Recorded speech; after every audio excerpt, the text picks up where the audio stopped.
evolution of Horton the Elephant. In the 1942 short movie Horton Hatches the Egg, based on the 1940 book by Dr. Seuss, a pink Horton appears voiced by Kent Rogers.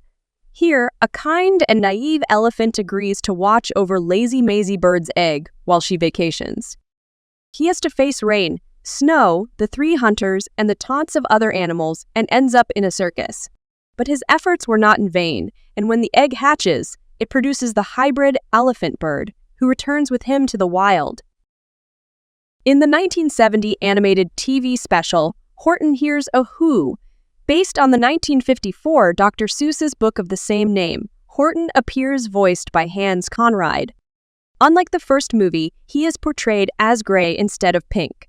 However, like in the first movie, he selflessly protects a thing that seems meaningless to other animals. In this instance, a speck that contains a very small world. Even after being roped and caged, he continually insisted that the people of Whoville, the Whos, were real.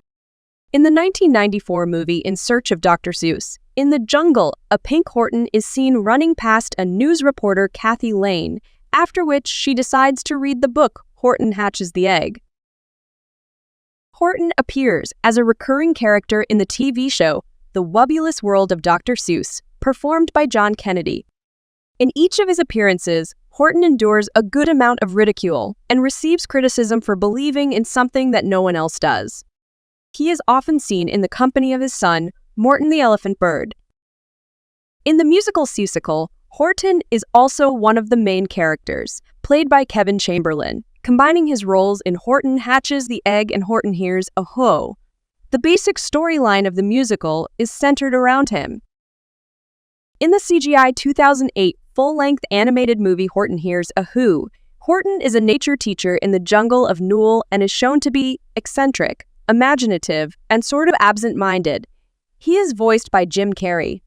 He is very fearless, as shown by the fact that he risks his life to cross a very unstable bridge to get to Mount Newell, nearly dying for the sake of Whoville.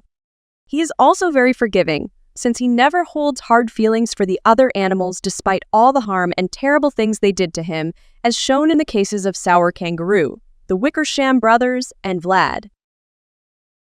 In the animated sitcom Family Guy, Horton first appears in the episode Love Blackshally. In Stewie's book, Horton hears domestic violence in the next apartment and doesn't call 911. In another episode, Pawtucket Pat, Horton is briefly seen complaining about the noise at a Who concert. A parody version of Horton appears in the episode, due to constraints of time and budget, of the TV show Robot Chicken. Here, Morton the Elephant, wearing a slacker's outfit and a gold chain, is wandering around a city's garbage-littered streets, and later onto his trunk landed a tiny crack rock where lives the town of Whattville.